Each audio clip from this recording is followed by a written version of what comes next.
Anderson Cooper goes full snowflake after trying to take down Trump on his show by Lady Liberty for VeteranAF.com. Many of the so-called journalists of the mainstream media world are easy targets for mockery, but one in particular makes it easier than most with his touchy-feely, tear-filled fake rage tantrums. Anderson Cooper has to be the most obnoxious anchor to date, and his latest on-air hissy fit was truly something to see. Coming very close to once again bawling on television over a fake story, Cooper went full snowflake over the falsely stated comment of Trump calling places like Haiti crap holes. Like full-on enraged liberal logic 101 type snowflake. It seems that the mental illness didn't skip those with careers that could be destroyed by their on-screen insanity. According to Yes, I'm Right, Anderson Cooper broke down on air Thursday, visibly reacting to news that President Trump had denigrated Haiti.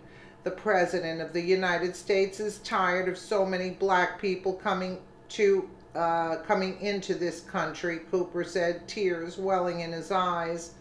Tired of immigrants from Haiti and Africa being allowed in. Let's not pretend or dance around it. The sentiment the President expressed today is a racist sentiment. You know what sentiment he's referring to. Trump allegedly referring to Haiti, El Salvador, and a few African nations as crap hole countries. The comment was definitely crass, but it's not yet time to bring out the pitchforks. Less than 24 hours after the story became public, President Trump appeared alongside African American activists and issued a proclamation honoring Martin Luther King Jr. Let me be clear, the people of Haiti have been through more, they've withstood more, they've fought back against more injustice than our president ever has, the CNN pundit continued. Haitians slap your hand hard when they shake it. They look you in the eye. They don't blink. They stand tall and have dignity. It's a dignity many in this White House could learn from. It's a dignity the president, with all his money and all his power, could learn from as well. If Cooper were not woefully mistaken, his emotion would be touching. That is, if Trump really were a racist. It's encouraging to know that journalists would be willing to fight him. However, Trump isn't racist. Let's take a quick listen at his theatrics. I just want to take a moment to talk about Haiti, one of the places the President of the United States referred to today as a shithole country. I was taught math in high school by a Haitian immigrant named Yves Bollel, who worked hard, who dedicated himself to teaching kids in America. He ultimately returned to his country of Haiti and was assassinated while running for president. I spent a lot of time in Haiti. I first went there in the early 1990s as a young reporter. In 2010, my team from CNN was the first international team of journalists on the ground after the earthquake struck. I spent more than a month there and have returned many times on assignment and on vacation. Like all countries, Haiti is a collection of people. It's rich and poor, well-educated and not, good and bad. But I've never met a Haitian who isn't strong. You have to be to survive in a place where the government has often abandoned its people, where opportunities are few, and where Mother Nature has punished the people far more than anyone should ever be punished. But let me be clear tonight. The people of Haiti have been through more. They've been through more. They've withstood more. They fought back against more injustice than our president ever has. Tomorrow marks exactly 8 years since the earthquake struck Haiti. A 7.1 magnitude earthquake killed anywhere between 220,000 and 300,000 people. The actual numbers will never be known because they were buried in unmarked pits. 1.5 million people were displaced. For days and weeks, without help from their own government or police, the people of Haiti dug through rubble with their bare and bloodied hands to save complete strangers, guided only by the cries of the wounded and the dying. I was there when a young girl named Bee, who'd been trapped in rubble for nearly a day, was rescued by people who had no heavy equipment. They just had their God-given strength and their determination and their courage. I was there when a 5-year-old boy named Monley was rescued after being buried for more than 7 days. Do you know what strength it takes to survive on rainwater buried under concrete? A 5-year-old boy buried for 7 days. Haitians slap your hand hard when they shake it. They look you in the eye. They don't blink. They stand tall, and they have dignity. It's a dignity many in this White House could learn from. It's a dignity the president, with all his money and all his power, could learn from as well. On the anniversary of the earthquake, on this day when this president has said what he has said about Haitians, we hope the people in Haiti who are listening tonight in Port-au-Prince, in Jacmel, in Benet, in Miami, and elsewhere, we hope they know that our thoughts are with them and that our love is with them as well. What an actor, you know what I'm trying to say? Yet, now that the truth of what Trump actually said in that meeting has been outlined by others that were actually there, many anchors are bowing their heads in shame for once again being caught up in fake stories that they lamented on without even checking into them fully. Subject politics. The media went nuts yesterday when alleged comments leaked about what Trump said in a private immigration meeting. I say allegedly because Trump denies he said what the media accused him of saying for the last 24 hours.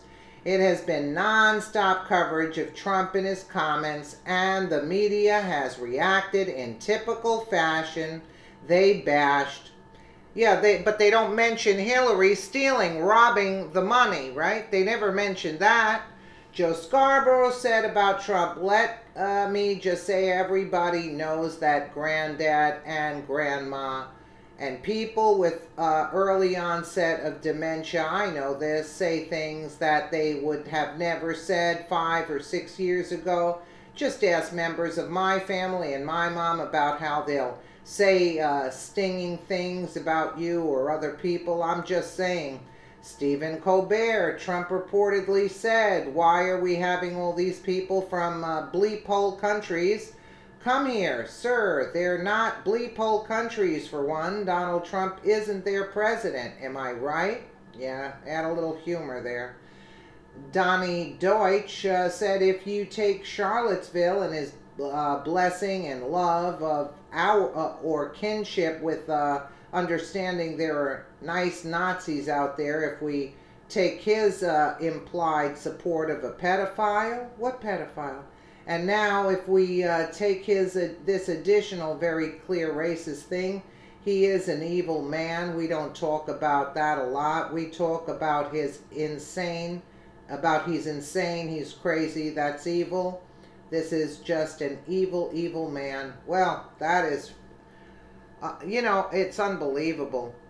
One CNN news anchor cried and Anderson Cooper came darn close. Dick Durbin, the guy who clearly leaked the hit piece to the media, told the media they had the story correct, but Tom Cotton, who was also in the room, just released a statement, shut them all up. Cotton released a joint statement with Senator David Perdue that said President Trump brought everyone to the table this week and listened to both sides, but regrettably it seems that not everyone is committed to negotiating in good faith. In regards to Senator Durbin's accusations, we do not recall the president saying these comments specifically, but what he did call out was the imbalance in our current immigration system, which does not protect American workers and our national interests, they said.